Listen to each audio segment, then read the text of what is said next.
Well, hi everyone, it's Pete here, and welcome to another Paint Toolkit Q&A. And we have to sorry now well, I guess Keith is as well, but we're flagging a bit here because it's one of them sultry Sunday afternoons where the temperature's super hot. But anyway, we're here. So anyway, listen, just introduce everybody. I'm back here again with Dave Oxley, who's works with me on the Paint Talk Academy and also the conferences. How are you today, Dave? Melting, but otherwise good. Oh, Melvin. And my good buddy over there in Canada, Kelowna, Keith Meldrum. Yeah, we're cooking over there, Keith. Well, I'm 8 hours behind you guys, but we're starting to get warm and we're gonna have a hot day here as well. So Yeah, we're just on the early stages of a hot day. okay.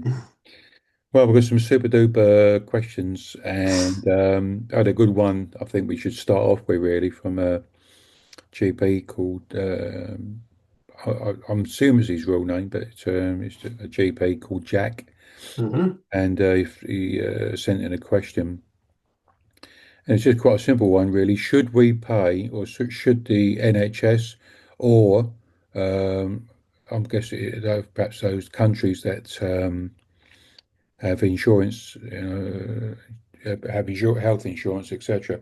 Should the NHS or an insurance company actually pay someone to attend a pain management program, whether that be online or face to face, etc. And can I just?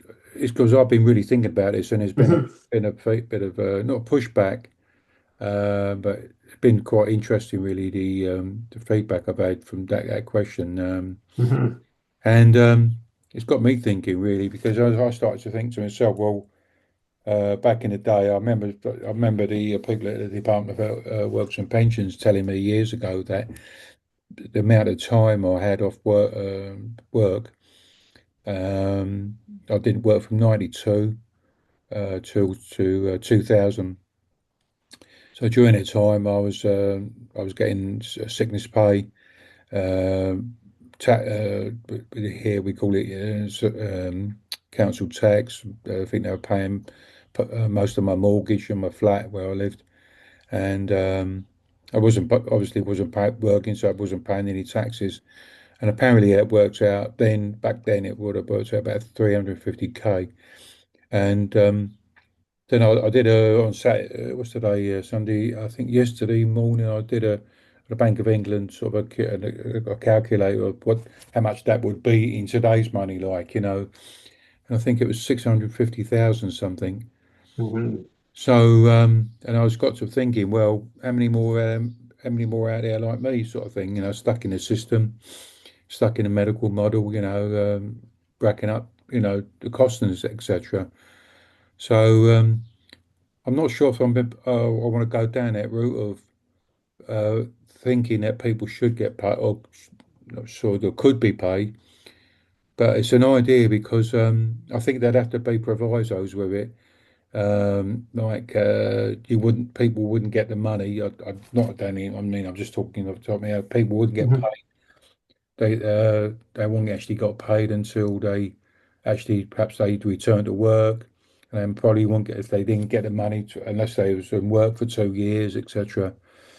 But I just thought it was an interesting way there. I mean, there's different avenues there. I think we go to, and I just thought it was quite an interesting thing. And I know you, Keith. You when you've had your, I know it's up at I think up at St Thomas's where they do the implants, the spinal cord stimulators. I don't know if they still do it, but I know from years ago people couldn't have the spinal cord stimulator unless they attended a pain management program. Hmm. And I think I'm only going by what I heard. I haven't seen it written down, but people were refusing to have the spinal. Not just say they didn't really need the spinal cord stimulator because oh, excuse me, because what they learned on a program has actually gotten back on track. so there was no need to have it fitted. So, but listen, I'd like to hear from you guys. What's your thoughts on it? Should people get paid to attend a program? What do you think, Dave? Ah, it's a tough ethical question. Hmm. Because Pete's very eloquently described the financial cost to the country of people not being able to work. But I can only speak from my experience and from people I've spoken to. I was really lucky. I had an employer that was very supportive, and I Mm, got a new desk, new chair, whatever I needed, they kind of got me. It was really, really good. Other people I know have lost their jobs because they were in too much pain or their job was too physical. Mine was sat on my backside, pressing buttons on a keyboard and chatting to people. So, yeah, you can do that when you're in pain, not with the same level of concentration, but you can still do it. And I got told about, pain self-management quite early on, but I wasn't ready for it. So even though I attended a course, I got very little benefit out of it, and that wasn't necessarily the course's fault. That was me not being in the right headspace to do it.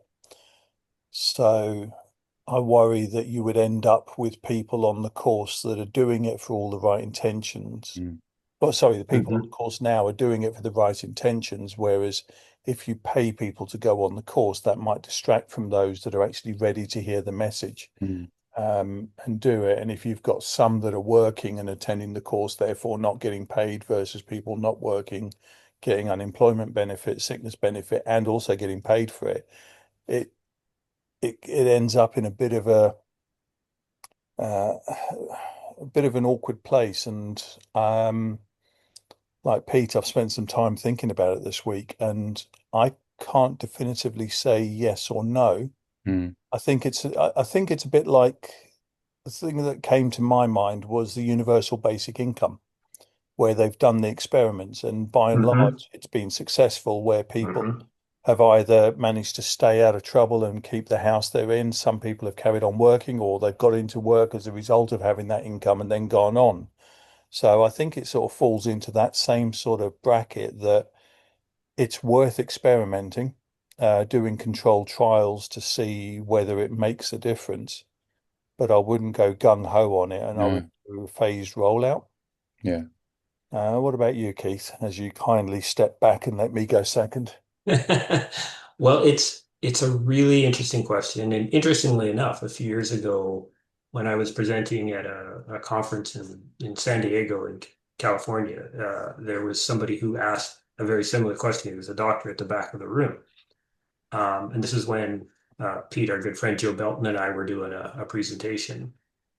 So I had a flashback to that moment, and I really thought hard on this one as well. Now we're fortunate, the UK and where I live in Canada, and there's other countries that have a socialized or nationalized healthcare system. We're very, very fortunate. You look at places like the US where it's for profit, and there is no government to pay people, and only a certain percentage of people have health insurance. So I just say that because we're fortunate we live in countries where this would be possible. Pete, I totally agree with you. When you look at the finances of it, the financial cost to society and people who are unable to work due to pain is staggering. Yeah. And it doesn't come out of one pot, right? Like, because we, again, are fortunate that we live in a socialized world where this agency and this agency and this agency all support us when we're at our worst. And you get help from pot A, pot B, and pot C. So it comes out of little ones, but at the end of the day, in today's dollars, you're 650,000 pounds, or in Canada, it's like $850,000 over, 8 years. Staggering amount of money. There's definitely a financial business model. Let's be an accountant, sharpen our pencil thought to this. 100%. I'm in the camp of I'm sort of like you, Dave. I kind of waffle with it, and I wonder. And PE, great. There's got to be provisos to it, right? Like it's not money up front Oh, because that doesn't probably wouldn't work.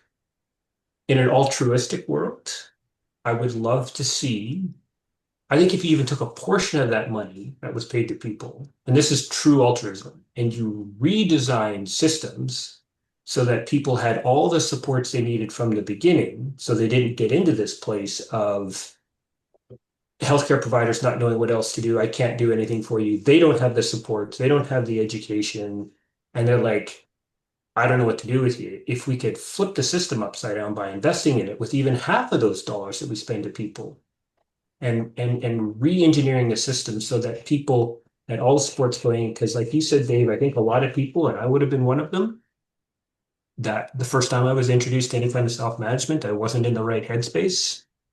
I didn't believe any of it. I just thought they were trying to get rid of me. It's a really challenging question, and I think it could go badly in some senses, and it could go well in others. So it's really Mm. it's a good question from Jack. I understand why they're saying it because they just see the dollars that are being spent on supporting people who are unable to help themselves, and it's a staggering amount. I guess I'm just a big socialist at heart, and I'm like, if we just help people better from the start, maybe we'd have better outcomes. Yeah, yeah. I It's a think great question. I think there's a debate there. I think to Hmm. be had to Hmm. because there's a lot of. But the thing is, you let's say for example, I mean, I manage to see these are things I've been thinking about. If you say, well, I'll give you, you go on a course, if you get attend a pay management program, you get back to work, then in 2 years, 4, 5 years time, then we'll give you, I don't know, off the top of my head, 40K, something like that. Hmm. But you only be on that you've gone on a course, you got back to work, and Hmm. when you reach certain time, then you get a certain amount of money. Because at the moment, it's when people get stuck. I mean, that's when it's like the pebble hitting the water. It cascades out because it affects everywhere. Not only the person but the family, Hmm. friends, their work colleagues. Because at work, if someone gets becomes stuck, with pain and whatnot, or even a long-term condition, then that company has to keep that job open, but then they have to hire someone else in. Now, who's picking up that cost, Hmm. And the Yeah. So other option is you could reduce the tax bill for the people once they got the job. So, give them a bigger tax Yeah. allowance. yeah, Or if they're That's coming off, or if they're coming off benefits in the UK, they'd be probably on universal credit. And as you start to earn over a certain amount, you lose about half what you're earning yeah, hmm. as yeah, they claw back the benefits. So they could claw back a little bit less or something. So, there's ways to make it work without actually yeah. paying the So, money out up. Yeah. so Yeah. it's And like, governments, Canada's the same way. Governments, they're just not wired. They're not very good at cutting a check. But yes, they do have a way of reducing taxes and making Mhm. it easier. And it's and that absolutely, Pete, there's a it's that staggering incentive, financial. that What's incentive, that? isn't it? Mm. To get them get back, back to doing stuff because I think it becomes the norm. As I was finding it, the norm is you get up and you don't think about because you're waiting for the next appointment, the Hmm. next test, the next treatment, etc. And you rattle around the health system for God knows how long, and it just becomes the norm of everything. I remember, I think someone said, I don't know if you might remember it, Keith. Somebody said if you had back pain for longer than 5 years, sorry, longer than a year, the chances of you going back to work is zero. Oh, really? I don't remember hearing that one. I'm sure Wow. I remember seeing that. That's years ago, Mm. Yeah, Hmm. was that when they were told when they used to tell us don't move because you've got back pain going Yeah. on? Yeah, be Right. careful. Could be. Yeah, It's yeah, a really, I mean, the economics of it are kind of on the surface, they're almost a no-brainer, right? You look at those investments put in. So yeah, I mean, there's a lot to it, but I think it's a little more nuanced than that. There are people who, like you said, Dave, who would like, well, I got to try this, but what if they try it because maybe there's this financial incentive, but it doesn't Hmm. work for them. They come through it and they're Yeah. still not what is there to then help them going forward? Are they just left on their own? Like it's I'm not saying no, I'm just saying there would have to be a lot of sort of systems and supports and other things built around it. So, Mm. but Yeah. I mean, yeah, it was, what was it, 5 or 6 years after the NHS one, that I finally reached out to Pete and the Pain Toolkit. And that was just because I was in the right place. So I suppose if you've got the resources coming out of the course and people hang on to them, then there's always that opportunity they can go back to. right. Yeah, But yeah, yeah. um, So the yeah, thing, going back to another, it's just like going back to driving, learning to drive again.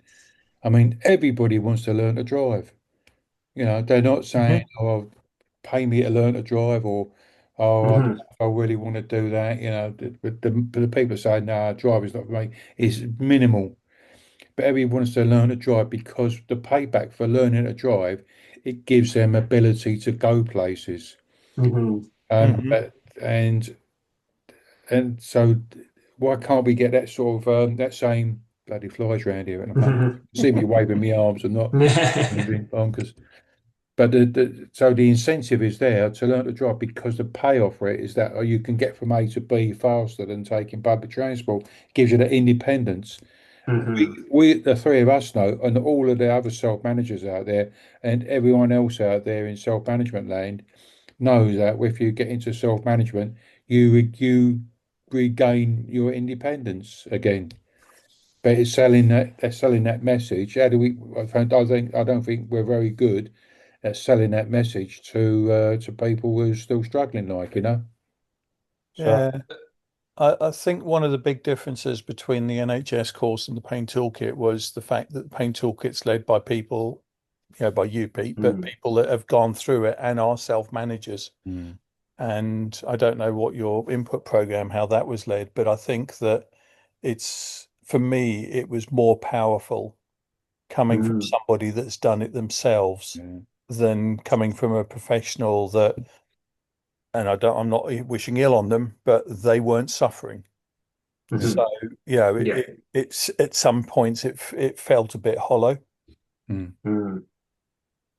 And again, Pete, I mean, everything you say makes just like very, very solid sense. And I just extrapolate this in my mind a little bit. And we know there are some people who, yes, they're trying to find something to get them moving forward again. But there's then also others who are sort of the totality of their lives are so messed up and it might just not only be from their pain, but they have, psychological issues, they have family support issues.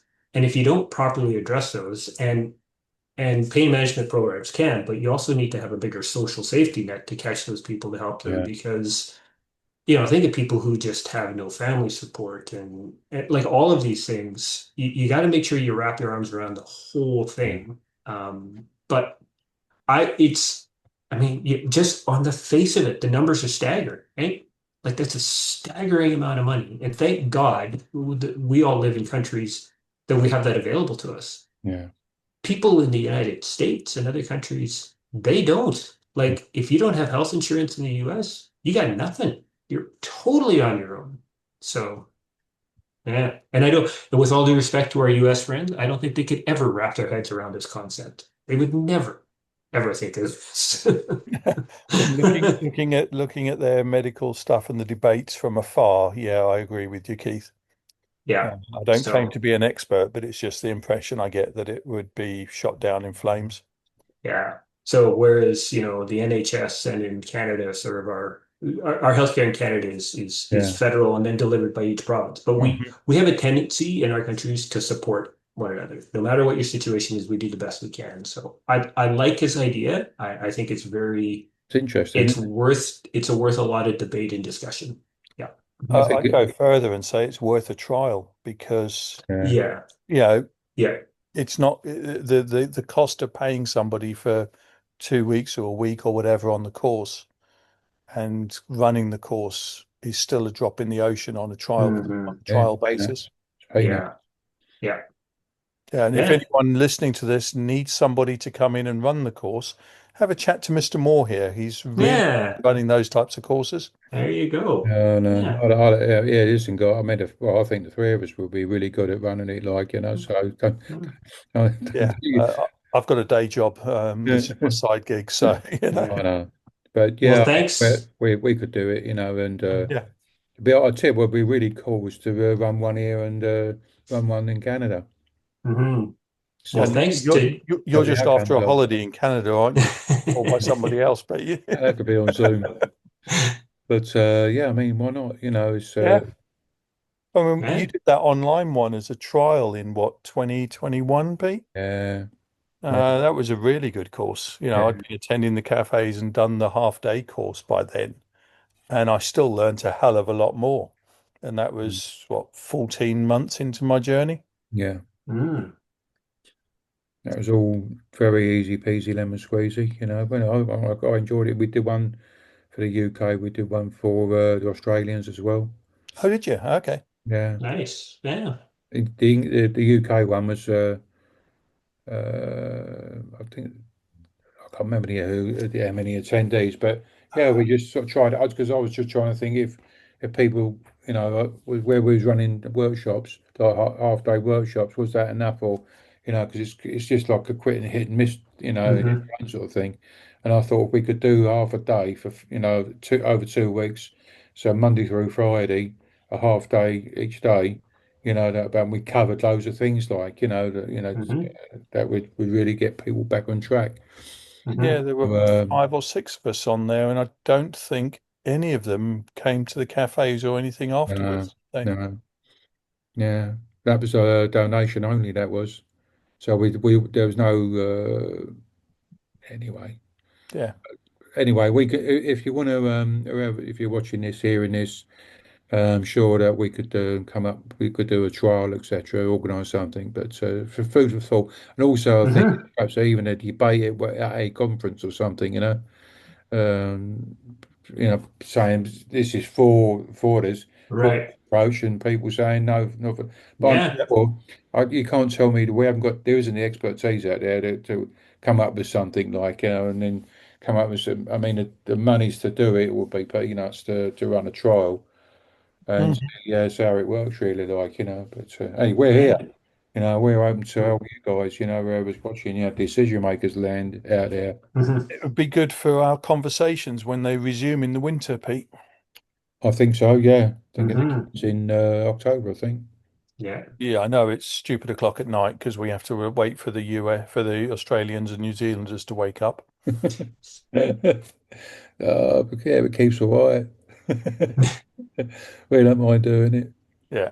Well, that was a great question from Jack. So thank Jack if you Yeah. listen. Yeah, Thanks for thanks, Jack. Yeah, that's thanks, a Jack. Yeah. real good Yeah, one. Get we've back. just So spent half an hour answering one question, whereas normally we get through four in half an hour. So yeah, Uh, exactly. gives you an get, idea of the get back, quality of it. get back in touch, and we've said we can work something out. I don't know. Anyway, so is another question here from a person living with pain, sort of called Jimmy. Are there any specific exercises or activities included in a pain self-management program? Oh, that's good Mhm. because that puts you back in the sorry, I'm jumping in here because I'll let Hmm. this one. Mhm. That's good because that puts you back into the medicalized model where you're having stuff passed to you as opposed to you coming up with stuff. And then the Hmm. ones that Pete and I do, we Hmm. suggest activities, but we don't say you shall do this, you shall do that, because we're not Yeah. physios. We're people that manage our own pain by finding, and we call it meaningful movement rather than exercises, but we find the meaningful movement that works for us, and then we do it. I've been thinking about this one this week as well and wondered whether we're also falling into the trap of finding something that we do that we like versus what we need to do.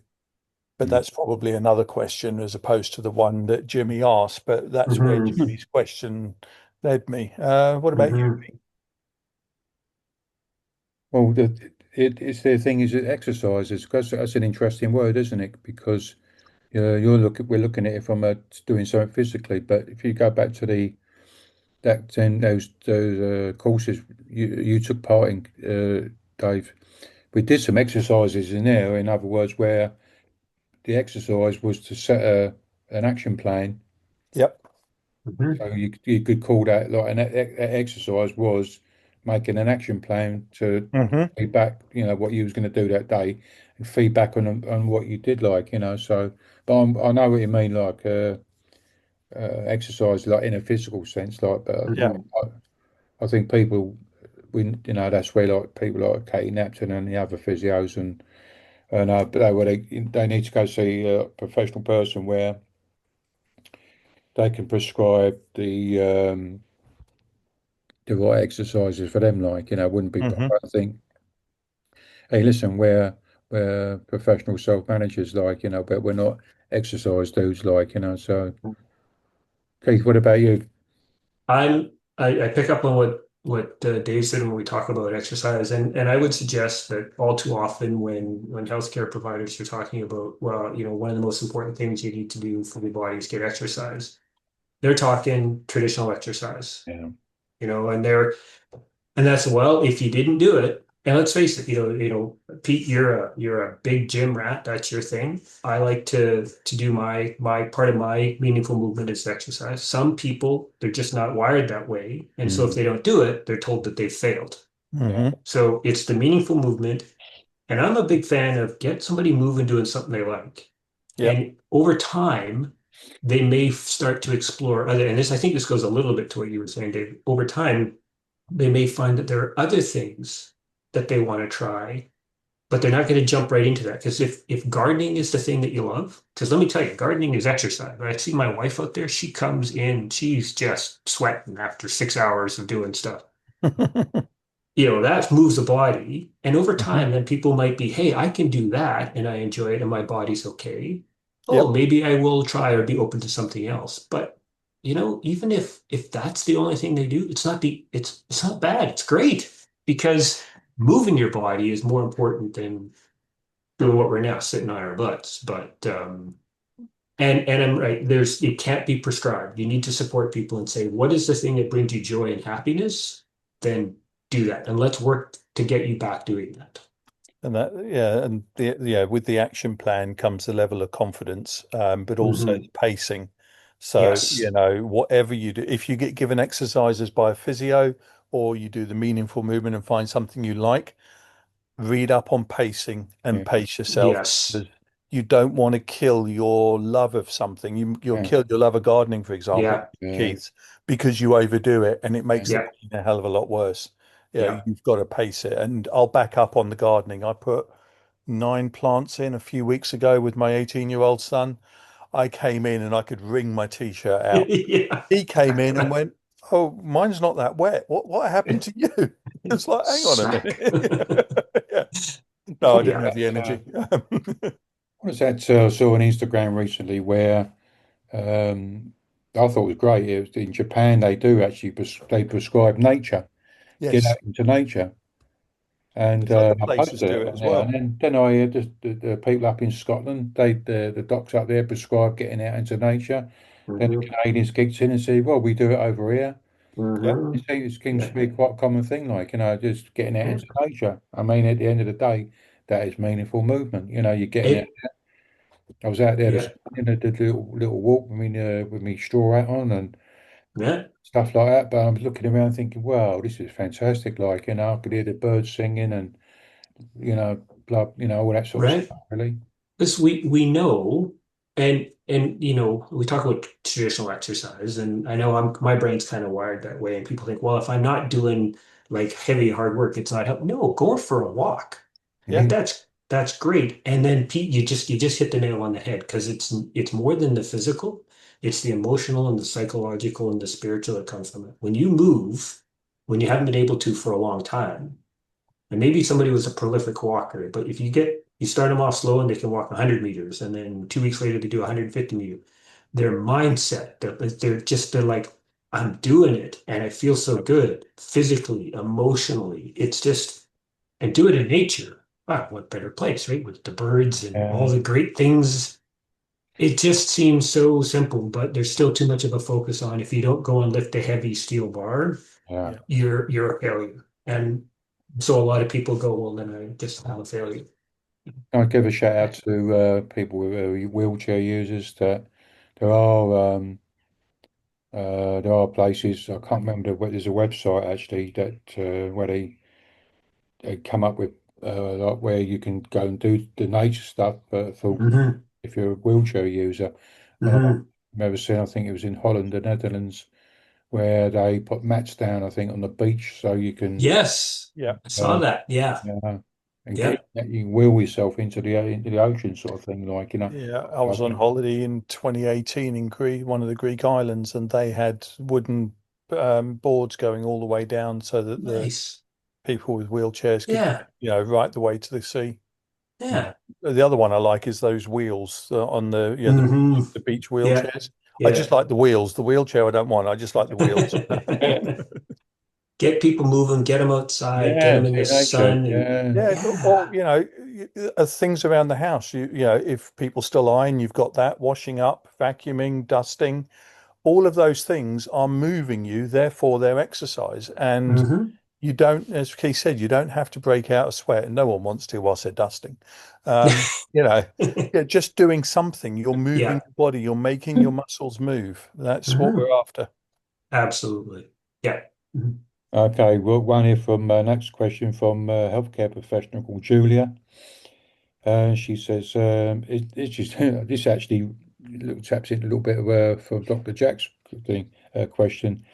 Uh, what factors should we consider when assessing a patient's readiness to engage in self-management program? Ooh.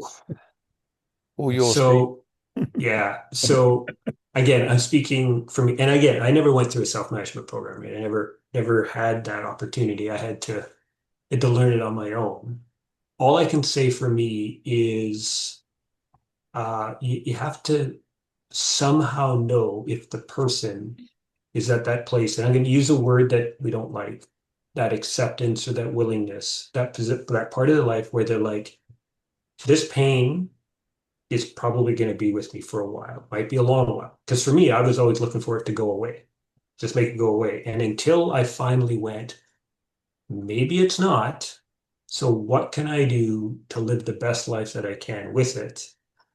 Until I came to that crossroad, I was not, you couldn't get me to do self-management. You couldn't have paid me because I would have been like, no, just stick another needle in me or cut me open again.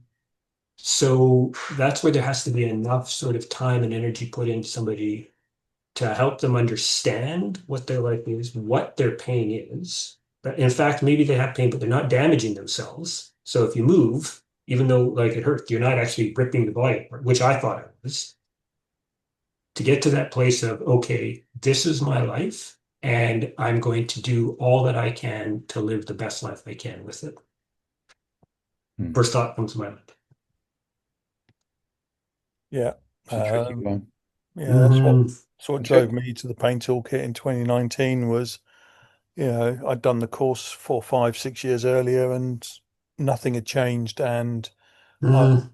I was at my wit's end. I wouldn't say I was giving up, but I was at the point where it was like something's got to change. The medication and the medical professionals aren't able to, and I need to do something different. And by then, but I hadn't accepted I was going to be with the pain all the time. Back Hmm. of my mind, I knew I was going to, but I hadn't Hmm. consciously accepted it. I knew that I wasn't hurting myself when I moved, so that was good. But I hadn't come to that acceptance thing. That came sometime the year after I'd done the course, that, accepting it was the key. And once I accepted it, everything changed. But Hmm. I wasn't ready to accept it until 7 or 8 years after it all started. So it's going to be really tough to work out when somebody's ready, because I went on the NHS one and I said, yeah, I'm ready for it. And I wasn't. And, Hmm. somebody else could have had that place in all probability and, got more out of it than me. So, yeah. yeah, I remember before you went on the program, our pain management program, we had to be interviewed and we was asked questions. I can't remember exact ones, but I think they were trying to figure out whether we were still therapy shopping or if you Yeah. went on a call, but would you still be looking around for someone to fix the pain sort of thing, like Hmm. So, Mhm. um, Yeah. do you think this is another treatment? Are you still looking for something to take your pain away? Have you got an insurance claim going through, etc. Mhm. So I think, yeah, so I don't know. I know there's some really weird questions. I mean, I was so just desperate. I think for myself, really, I was a little phrase I learned years ago, prior to the pain management program, about becoming sick and tired of being sick and tired. Yeah. And Yeah. I was just sick and tired of being sick and tired. I was desperate to go on anything. I knew there was something out there that other than injections and treatments and Hmm. physical treatments and whatever, You know what's interesting is you said it, Pete, and then well, first you said it, Dave, and then you said it, Pete, and I had the same thought. We come to this point, almost this crisis of consciousness of like, it's not working. I need to do something different. And you're so far down. And I was the same way. I was like, nothing is working. Everything that I thought was working isn't, and I just need to do something different. And it was just like this angst. And I think that's what drives people to try to be different. What would be great is if we can move that point, that decision point up, so people aren't at the end of their rope and so Yeah. desperate and just so much emotion in it, and catch them earlier and curve them instead of getting to that like lowest point. Mm. Because I mean, I remember at one point, like if I don't do something else, I don't know what's going to happen. I don't know where my life's going to go. The path is not good. Like all of those things that people deal with. So you said it, Dave, you need to try something different. Pete, you said you're sick and tired of being sick and tired. Yeah. I would love to move that decision point back up. We've touched on this in one of the other conversations, I think, and it was around when you're first in when you've had the pain for a month or two and it hasn't started to improve, but whilst you're still trying the different medical stuff and the medical professionals are still going through their vast arsenal of tricks and cures and whatever, Mhm. introducing it then. And I think that Yeah, would then solve the problem that Pete and I mentioned of having to get to our wits' end before we can yeah, do it. yeah. So it being promoted alongside the medication, I think would go a long way towards it. And I think you have to sprinkle it in. Yeah, What did we put together a few years ago, Keith? Prehab. Remember one of the toolkits we put together, Hmm. or the Yeah, prehab toolkit? prehab. Yep. Yeah. Yeah, I'm still a big fan of that. And that's why I said you have to start sprinkling it in, because when people are still in that, let's try this injection or treatment or whatever, if you throw at them right away, that's too much. They're gonna yeah, just, it might confuse them. If you start to sprinkle in these concepts, lay it in there. So while we're doing this, you can start to do this, and you can start to do yeah, it, and start to move them. Because sometimes the interventions do work for some people. yep. I'm not anti-intervention. You just need to know, while we're trying this, let's make sure we keep doing this as well. So, And that will, if they're lucky enough that the medication or the intervention does work, the mhm. stuff that they've been taught whilst they're going through it will put them in a better place to manage their body, regardless of, Absolutely. Yeah. being in pain or Yeah. with another long-term medical condition. That was I'm a good. big fan of our prehab. Yeah, I'll tell you, I was watching it. Not watching it. I was looking through the store the other day, and I come across it, and I thought, yeah, because that was we had a lot of we interviewed a few healthcare professionals, didn't we, who took Hmm. part in that, who sort Hmm. of helped promote the idea of, if you're waiting for a procedure or an operation or something, to Hmm. learn something about it, instead of waiting to have rehab, why don't you do some prehab? So Hmm. you'll do your prehab and get yourself ready. So Hmm. when you have your procedure or operation or whatever, you've already got that knowledge, so your recovery is even faster. Yeah. Yeah. I still think it's just Yeah, brilliant. it's a good I little think we were toolkit that was. brilliant. Yeah, I enjoyed doing it. Yeah. Yeah, we were way ahead of our time on that Yeah, I know, mate. one. Yeah, we make people look like they're going backwards, baby. Listen, we've got a couple more questions here, but I'm going to hit the brakes on it because I don't want it to, I just want to just a quick Q&A stuff like that. I think we spent quite a bit of time on the first question, and Yeah. we can hold them back for another Q&A. But so if you're, let me just get your names in before I forget. Give you a bit of apologies. If you're actually a patient called Jack or a person with pain with Jack, and Simone, we'll put yours on to the next Q&A session that we do. So, Perfect. any comments before we sign off? Still going through Jack's question. I still think there's a lot we can do on that. And also the last question, I forgot who that was from. I think if we combined Jack's question with the prehab one, that would put the whole pain management program, pain management situation worldwide in a much better position. Yeah, I think because it's I mean, there's a lot of things going around. I'd like you guys. I'm still thinking because there's a lot of pros and cons. Things that shouldn't happen, couldn't happen, not be wouldn't right to happen. But as you said earlier on, Keith, it's we're forking out. We spend all this money on on on people while they're in limbo. It's like being in Hmm. limbo, really, isn't it? And it's just another way of reactivating them, getting them, using a carrot instead of because I know in the media, where a lot of people with us lot people we're paying was we ain't called very nice people because everybody Hmm. thinks you've got back pain or you're swinging the lead and stuff like that, and Hmm. we ain't, we just get stuck. It's not our fault, I don't think. Yeah. So we get stuck in a system, an antiquated system. They're still using, they haven't changed it. They're still not teaching self-management in medical schools. I'm not saying there are some that do that, but they're Hmm. not enough, etc. But I think yeah, I think there's room for some sort of debate to happen anyway. So we'll work on that, and perhaps if we get around to talking about it next time, we will do. Hmm.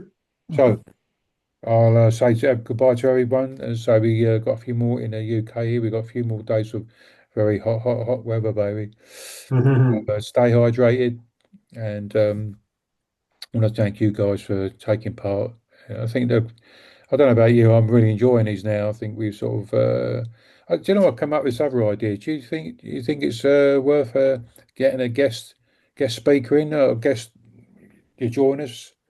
Definitely. Yeah, Yeah. sort of just a guest sort of way, perhaps thinking a female or something like that. Because Yeah. Shake it up instead of the three yeah, of us. yeah, Yeah. check it Instead of out, mate. having three Yeah, white old blokes on here. Yeah, Yeah. exactly. yeah. Yeah. And I think there's some other Yeah. self-managers out there, or Hmm. I think to mind comes to is Susan Shaloniak over in Hmm. Canada. She could, I'm sure, if we ask her nicely, she could join us, or Helen Rube down here in Hmm. South Africa. I'm sure they would. Helen won't like it because it's not the middle of her night and she'll think there's something wrong.